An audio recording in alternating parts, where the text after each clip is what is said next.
وعلى آله وأصحابه الطيبين الطاهرين. اللهم صل على سيدنا محمد صلاة تحسن بها الأخلاق وتيسر بها الأرزاق وتدفع بها المشاق وتملأ منها الآفاق. واجعل اللهم صلاتنا عليه لأوجاعنا وأمراض قلوبنا ترياق. وانفعنا اللهم بالصلاة عليه يوم تلتف الساق بالساق، صلاة دائمة من يوم خلقت الدنيا إلى يوم التلاق. وارزقنا شفاعته ومن علينا بنعمة النظر إلى وجهك الكريم يا عزيز يا خلاق. آمين يا رب. أما بعد أيها الإخوة المؤمنون، ليلة طيبة مباركة في حضرة الملائكة وحضرة الأجساد الطاهرة المتوضئة المباركة المحفوفة بجمع من الملائكة المنقولة إن شاء الله إلى الحضرة العلية. هذه الليلة الطيبة المباركة إحدى ليالي أو الليالي الأخيرة من شهر رمضان، وجميعنا دائما وأبدا ينشغل بليلة القدر متى هي، والأحاديث جاءت فيها متعددة ومتنقلة الليلة فيها، والنبي أشار إلى معاني سنتوقف عندها بعد صلاتكم وسلامكم على رسول الله صلى الله عليه وسلم. النبي سئل عن ليلة القدر فقال: التمسوها، اسمع وفكر وتدبر، مش للحفظ وإنما للوقوف على مواطن العبرة والعبرة والتعليم. هذا هو الغرض من سنة رسول الله صلى الله عليه وسلم. سئل النبي عن ليلة القدر متى هي فقال، والحديث صحيح وهي إحدى الروايات: التمسوها في الليلة الأولى من رمضان وفي الليلة الأخيرة من رمضان. صدق رسول الله صلى الله عليه وسلم. تمسوها في الليلة الأولى من رمضان والتمسوها في الليلة الأخيرة من رمضان. ما معنى هذا؟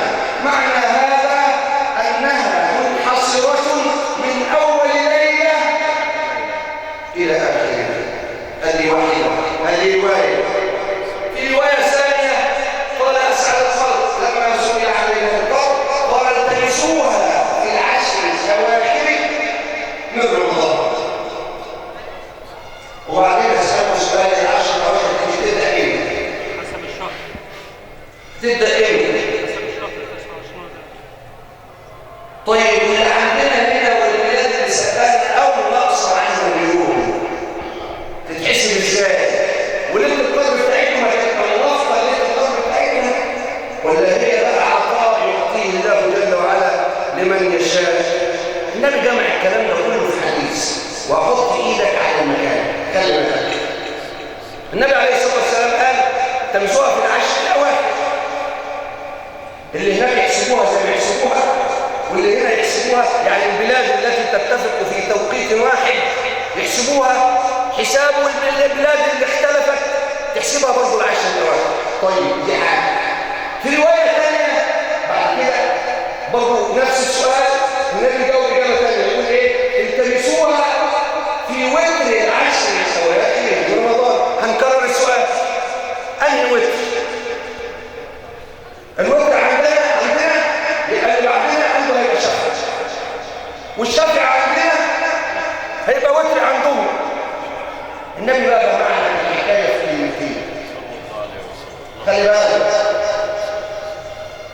سئل عن ليلة القدر في رواية تانية، الأحاديث فيها متواترة يعني كتير، روتها مجموعة عن مجموعة حديث صحيح. سئل عن ليلة القدر فقال التمسوها في شفع العشر الأواخر من رمضان، كده عشان ما يخليش واحد يفكر تفكير ومفيش لسان يقول ويقول النبي عليه الصلاة والسلام تعالى احنا عندنا وقت بتاع نقوم شفع، يقول لك جابها يا ولد نقول له جابها، والنبي عليه الصلاة والسلام كشف الله له من الحجر ما جعله يردد هذه الكلمات وهذه المعاني كأنه بيسدد كل الصغارات. ليه؟ لأنه لا ينطق عن الهوى. لكن لو حد مننا بقى كانها كلمة كنا نقدر نطلعها منها 100 سطر لأنها صدر عن عندنا، لكن النبي عليه الصلاة والسلام مش صدر عن هواه وإنما عن وحي من الله جل وعلا له، وعبر النبي صلى الله عليه وسلم بالكلمات التي عبر بها في أحاديثه الصحيحة. طيب الليلة دي اخواننا اسمها ليلة القدر، وقدرها الله ورفع شأنها، وهي ليلة مباركة تكريما لنزول كلام فيها. ما اختارش اي ليلة، ده اختار الليلة دي بالذات عشان الليلة دي تتناسب مع عظمة القرآن. فايه المناسب لعظمة القرآن؟ تكون ليلة مميزة. وأي ليلة مميزة من ليالي شهر رمضان الذي نزل فيه القرآن هي ليلة القدر. لماذا؟ حتى يكون القرآن مميزا إلى قيام الساعة. دي واحدة. وبعدين يقول لك ايه؟ انت بتقرأ إنا أنزلناه في ليلة القدر، يعني القرآن نزل في ليلة القدر. القرآن نزل في ليلة القدر وانتوا عارفين انه نزل في 23 سنة، هو نزل في 23 سنة ولا نزل في ليلة القدر؟ ايه واحد يقول لك والله اصل هو نزل في ليلة القدر جملة واحدة من اللوح المحفوظ إلى السماء الدنيا. إلى السماء ايه؟ الدنيا. لازم انت تفكر وتسأل وتقول في نفسك، وإلا يبقى بنسمع وخلاص. لا، اسمع وفكر وتدبر. لماذا السماء الدنيا؟ طب ما كان ربنا أنزله إلى السماء الثانية الثالثة. عارف التالتة بتاعت الجيش الثالث، بس مش المصري، ليس استهانة بالجيش المصري، ولكن بتاعت الجيش الثالث الملائكي. السماء الثالثة فيها مجموعة الملائكة التي قاتلت مع النبي في بدر. جايين من ايه؟ كل اللي جاي الكلام ده النبي عمي. النبي سيدنا عبد الرحمن يقول بينما واحد من المسلمين في بدر يشتد على اثر واحد من المشركين ليقتله. هذا السيف والراجل راجل. وقبل ان يصل اليه سمع صوتا ضربة صوت، وسمع من هذا الصوت يقول أقبل حيزوم. يقول قبل أن أصل إليه وجدته قتيلا قد شج أنفه وفمه، فذهب إلى النبي وقال له ما حدث يا رسول الله، وأنا أشتد في قتال واحد من المشركين سمعت صوتا يقول أقبل حيزوم، وقبل أن أصل إليه وجدته قد خر صريعا مشقوق الأنف والفم. قال النبي صدقت، إنه مدد السماء الثالثة. مدد إيه؟ يبقى بتاعت المقاتلين. طب السماء الدنيا إيه بقى؟ السماء الدنيا اللي يجي من اللوح المحفوظ القرآن الكريم كله ينزل التدريب وفقي ليه السماء الدنيا. ليه السماء الدنيا؟ اختار الله السماء الدنيا له دلالة على أنه لا توجد ولن توجد بقعة تظلها السماء إلا وصل إليها القرآن. عشان القرآن عالمي، عشان دين خاتم، عشان كلام ربنا النهائي إلى الأرض، عشان الكتاب الذي ليس بعده كتاب. عشان كده جعلوا السماء طب الكتب السماوية الأخرى لم تكن الكتب السماوية الأخرى قد نزلت إلى السماء الدنيا، ولكنها اشتركت مع القرآن في شيء. اشتركت معاه في إيه؟ ما يجيش واحد يقول لك يعني القرآن الكريم نزل في 23 سنة، وسيدنا موسى وسيدنا إبراهيم وسيدنا عيسى وبقية الأنبياء تلقوا الكتب كلها مرة واحدة. يبقى أنتوا إزاي بقى تكونوا الكتاب ده من عند ربنا؟ ما كان عمل نفس النظام. يقول لك ربنا عمل نفس النظام، عمل نفس النظام. اتفق القرآن مع الكتب السماوية السابقة في نزوله كله مرة واحدة، ولكن ليس إلى الناس، إلى السماء الدنيا هي الشركة.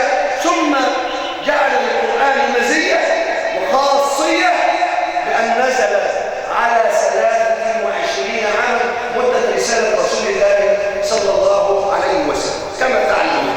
عرفت بقى القرآن ليه نزل من السماء للسماء الدنيا، وليه للسماء الدنيا بالذات، ويعني ايه الإشارة فيها؟ الإشارة فيها إن هذا الدين سيبقى إلى قيام الساعة. هذا الدين والقرآن سيظل برحمته الأرض كلها حتى ولو كره الكافرون. لماذا؟ لأنه كلام الله الحي، كلام الله الحي لا يكتب له الموت. هقول لهم الصراع العملية يعملوه، والواحد عايز يألف ويجيب شوية من هنا ويجيب شوية من هنا، ما يعمل يا سيدي. ده انت لو قعدت عيل صغير عنده نص ساعة على الكتب بتاعتهم هيطلع لك من السماوات.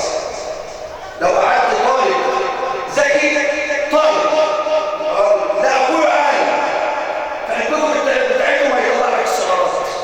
قعدوا بقى كل العلماء وطلع لي صدر من القرآن الكريم. فاطمئن إذا أراد الله نشر فضيلته طويت أطاح لها لسان حسودي. يعني اطمئن على القرآن الكريم، كل ما يقول كده كل ما أتباع القرآن الكريم يزيد، كل ما أتباع الدين يزيد، كل ما يدخل عدد غفير من الناس في دين الله جل وعلا. ليلة القدر ليلة تدل على ود الله لعباده. ربنا يتودد إلينا بالعطاء. عارف الأعمار أمتنا، الأعمار أمتنا ما بين 60 و70 وقليل من يجاوز. نرجع كده في الحديث، أعمار أمتنا ما بين 60 و70 وقليل من يجاوز. طيب ربنا يتودد إلينا بالعطاء، فيعطينا في شهر رمضان ليلة ندرك بها ونسبق أصحاب الأعمار الطويلة من الأمم السابقة. بليلة في ليلة القدر، وبعدين ريح نفسك بدل ما تقعد تقول فعلا ليلة ومش ليلة. واحد صحابي بيسألوه أين ليلة القدر؟ قال من أقام رمضان فقد أدرك ليلة القدر.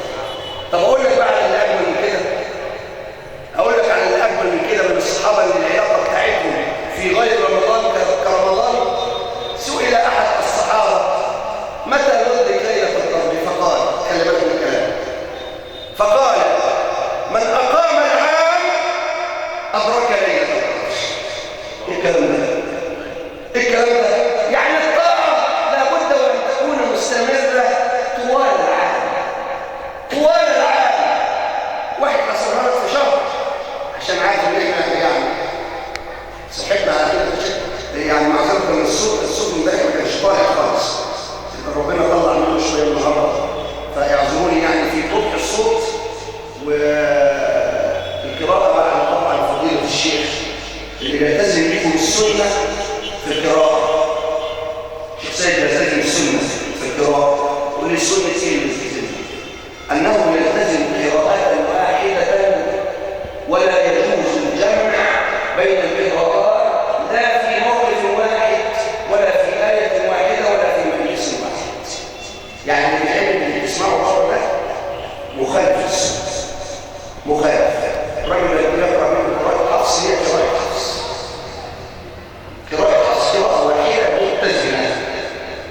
ربنا يتقبل منه ومنكم ان شاء الله. غزوه بدر ليله القدر يا اخوانا ليله الارض تضيق فيها بالملائكه. ربنا عايز يرحم الارض من اللي بيحصل عليها. ربنا عايز يعني يرحم الارض من اعمالنا، فبينزل ملائكه الارض بتاعتك دي تضيق عليهم. يعني ايه تضيق عليهم؟ يعني اعدادهم لا يعلمها الا الذي خلقهم. وبعدين خلي بالك ده كل سماء من السماوات فيها ملائكه بعدد لا يعلمه الا الله، منهم القائم ابدا، ومنهم الرافع ابدا، ومنهم الساجد ابدا. والنبي حدث ان اطت السماء وحق لها ان تئط، يعني احدثت صوتا كثره ما فيها من حركه، فيها سكان، صوت، حركه، اضطراب. يقول اطت السماء وحق لها ان تئط ما فيها موضع شك الا وفيه ملك راكع او ساجد لله رب العالمين. فليله القدر ربنا ينزل ملائكه الارض تضيق بهم من الايه؟ من القدر يعني التضييق. ومن قدر عليه رزقه يعني ضيق. مش كده؟ مش كده؟ ضيق. هنا الارض تضيق بالملائكه لكثره العدد، والملائكه ما تنزلش ابدا الا هنا. قول لي هنا في جامع اشرف؟ لا، في كل مجالس الذكر، في كل مجالس يذكر فيه، كل مجلس يذكر فيه رب العزه ويتدارس فيه كتاب الله وسنه النبي، تنزل الملائكه. وتنزل الملائكه لو سمعت واحد زي عم الشيخ سيد تنزل تسمع، تنزل تسمع. يقول لك انت ايه تشرح دي ولا ايه؟ يا دي شرح من شرحات الناس المنجذبه؟ لا مش شرح، ده سنه. ده سنه مش شرح، سنه. لقد كان واحد من اصحاب النبي يقرا سوره الكهف وفرسه مربوط، فجاءت غمامه واضلته وظلت تقترب من راسه حتى نفر فرسه، فجاء وسال رسول الله فقال هم الملائكه تنزلوا بالسكينه. ملائكه تسمع القران الكريم، سميع، يسمعوا، يحبوا يسمعوا كلام ربنا، ينزلوا يسمعوا القران الكريم وهو يقرا منك، من شيخ، في مجلس، في صلاه. طبعا في صلاه تتحرم بقى، يجي بقى تحف المكان. ولذلك انا هسالك سؤال واقول لك على حاجه. لو انت جيت هنا مره تصلي العشاء والقيام وما خرجتش مستريح، فتش نفسك. لو جيت تصلي العشاء والقيام وما خرجتش احسن من الحاله اللي انت جاي بيها، يبقى فتش نفسك في خلل ما عزلك عن ان تتغشاك الرحمه وتصيبك السكينه. لكن هي احنا على يقين ان هي موجوده. تحفنا الملائكه، تتنزل علينا الرحمه وتغشانا السكينه، ويذكرنا الله ان شاء الله في من عنده. كل سني ولا مين؟ كل واحد يسيب، كل واحد يسيب، كل واحد كل واحد ايوه كل واحد فيه باسمه ورسوله، باسمه ورسوله، كل واحد. ايوه ومن ذكرني في ملأ ذكرته في ملأ غير منه. تفهمها ازاي؟ انت فاهمها ازاي؟ هيقول لك محمد ذكرني في مسجد الاشرف بجوار المنبر، الان يذكره في 7 سماوات او فوق 7 سماوات. يبقى موجود ومتيقن ومؤمنين ايمان عميق بالله ان الكلام ده موجود. ليله القدر من يدركها اصبح ذا قدر عند ربه سبحانه وتعالى، لانه هينال ما لا ينال غيره. تاخد اكتر من 83 سنه عباده في ليله، جايزه كبرى جايزة كبرى تاخد من ليلة ما يفوق ال 83 سنة في ليلة. وخلي بالك اوعى تحسبها على 1000، ده الخير من 1000 شهر، ده مش 1000، ده 1000 بس. عشان ايه؟ العرب كانوا متعودين يسمعوا لغايه كلمه 1000، ما عندهمش كمان المليون والمليار والكلام اللي احنا بنسمعه ده. كان 1000 يقول لك ثلاثه 1000 لغايه ما يجي مليون يقول لك 1000 2 مليون يقول 2000 ما عندهمش اكتر حاجه عندهم 1000. ربنا عبرهم بالاسلوب اللي ايه؟ اللي يعرفوه. لكن هي اكتر من كده بكتير، ومحدش يقدر يحسب عطاء ربنا سبحانه وتعالى، لان عطاء الله عطاء غير مجزوز، غير مقطوع، غير محسوب. ما تحسبوش وما تعرفش تحسبه، ومفيش آلة تعرف تطلعه، مفيش آلة تعرف تطلع لك الناتج، لأن الناتج لا يفوق يفوق يفوق يفوق ما تتخيل. الليلة المباركة أنزل الله فيها القرآن وهي ليلة القدر. السيدة عائشة بقى ما شغلهاش إلا إمتى والكلام ده، شغلها إزاي تحكيه. شوف الذكاء. تقول له يا رسول الله أما بتكلم عن ليلة القدر إن أنا أدركتها ماذا أقول فيه؟ أي حد يطلع لي بقول أي حاجة، ما فيش أي حاجة، ما فيش أي حاجة. هي عايزة تعرف فاستقم كما مش بمزاج. العبادة مش بمزاج.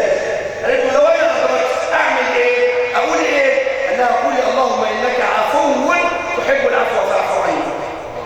ما تتفلسفش بقى وتزود، ما تتفلسفش وتزود. ما يجي واحد يرجعني للتزويد غلط، يا ستي مش غلط.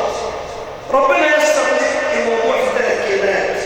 عايز تخليه 10 مش بكتر الكلام، مش بكتر الكلام. اللهم انك عفو تحب العفو فاعف عني. ما النبي كان يقدر يقول لها صفحه، لا، اللهم انك عفو تحب العفو فاعف عني. يبقى ما تجلى به ايامك هذه الى ليله العيد، الى ما بعد العيد، الى طيله العام. اللهم انك عفو تحب العفو فاعف عنا. وقوموا للصلاه.